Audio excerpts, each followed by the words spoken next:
Assalamualaikum warahmatullahi wabarakatuh. Perkenalkan, nama saya Riza Ardana dari kelas Ilkom 3 dengan NIM 0701242086. Di sini saya akan membuat video tentang tari tortor, dan video ini dibuat untuk memenuhi syarat tugas kuliah saya. Baik, langsung saja saya akan menjelaskan tari tortor sesuai sama yang digambar ya. Presentasi ini akan terbagi menjadi dua bagian besar. Pertama, kita akan membahas mengenal tari tortor, mulai dari sejarah, perkembangan, hingga jenis-jenisnya. Kedua, kita akan melihat unsur-unsur penting yang membentuk tarian ini, yaitu musik, gerakan, dan ekspresi. Dengan begitu, kita bisa memahami bukan hanya bentuk luar tarian, tetapi juga makna yang ada di baliknya. Baik, selanjutnya pengenalan tari tortor. Tari tortor lahir dari masyarakat Batak di Sumatera Utara. Tarian ini erat dikaitkannya dengan kehidupan sosial dan spiritual masyarakat. Ia bukan hanya hiburan, tetapi juga sarana komunikasi dengan leluhur, simbol kebersamaan, dan ekspresi rasa syukur. Jadi, setiap kali tari tortor ditampilkan, sebenarnya kita sedang menyaksikan sebuah narasi budaya yang hidup. Baik, slide selanjutnya itu sejarah dan asal-usulnya. Sejarah tari tortor berakar dari kepercayaan masyarakat Batak yang menghormati roh nenek moyang. Pada masa lalu, tarian ini dilakukan dalam upacara adat sebagai media untuk menyampaikan doa dan harapan. Gerakan tangan dan tubuh yang khas dianggap sebagai bahasa simbolik untuk berkomunikasi dengan dunia spiritual. Inilah yang membuat tari tortor memiliki nilai sakral yang tinggi. Baik, slide selanjutnya, perkembangan tari tortor. Seiring berjalannya waktu, tari tortor mengalami transformasi.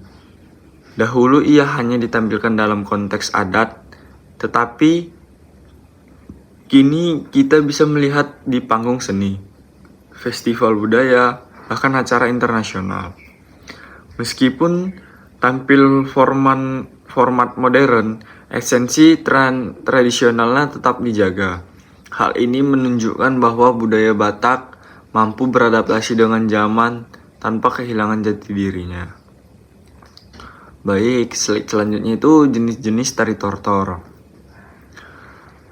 Tari tortor itu ada dua jenis ya. Yang pertama itu tortor untuk upacara adat dan tortor untuk hiburan. Nah, tortor untuk upacara adat biasanya ditampilkan dalam pernikahan, kematian, atau acara adat lainnya. Gerakannya lebih sakral, penuh makna, dan menjadi bagian dari ritual penghormatan kepada leluhur. Kalau tortor untuk hiburan, lebih santai, ditampilkan dalam festival atau perayaan. Tujuannya adalah menghibur penonton sekaligus memperkenalkan budaya Batak kepada masyarakat luas. Perbedaan ini menunjukkan fleksibilitas dari tortor. Bisa sakral, bisa juga menjadi media ekspresi seni. Baik, slide selanjutnya unsur-unsur tari tortor. Untuk memahami keindahan tari tortor, kita perlu melihat unsur-unsur yang membentuknya. Ada 3 hal utama, yaitu musik, gerakan, dan ekspresi. Ketiganya saling melengkapi, menciptakan sebuah pertunjukan yang bukan hanya indah secara visual, tetapi juga kaya makna gitu kan. Nah, baik, slide selanjutnya musik dan irama. Musik adalah jiwa dari tari tortor. Alat musik tradisional seperti gendang, seruling, dan biola digunakan untuk menciptakan melodi khas Batak. Ritme musik mengatur langkah penari, membuat gerakan terasa harmonis.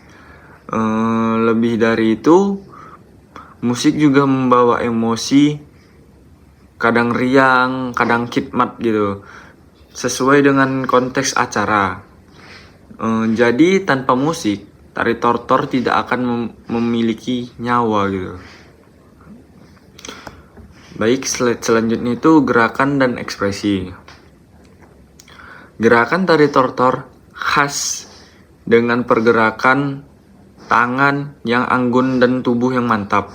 Setiap gerakan bukan sekedar estetika, tetapi simbol doa, harapan, dan rasa syukur. Ekspresi wajah penari juga penting karena ia menyampaikan emosi kepada penonton. Inilah yang membuat tari tortor terasa hidup.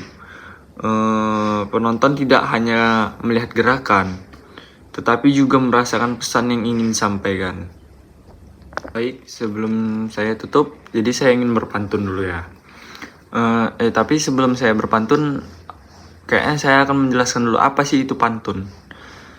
Nah, pantun itu adalah salah satu bentuk puisi lama dalam budaya Indonesia. Ciri khas pantun adalah terdiri dari 4 baris dengan pola rima berselangan. Biasanya itu AB, AB gitu. 2 baris pertama disebut sampiran dan berfungsi sebagai pengantar, sedangkan 2 baris terakhir disebut isi, yang menyampaikan pesan atau makna. Pantun sering digunakan untuk menyampaikan nasihat, hiburan, atau penutup acara dengan cara yang indah dan berkesan. Baik, menari tortor penuh makna, irama gendang mengiringi langkah, budaya Batak indah terjaga, warisan leluhur tetap gemilang. Baik, sekian dari presentasi dari saya. Terima kasih.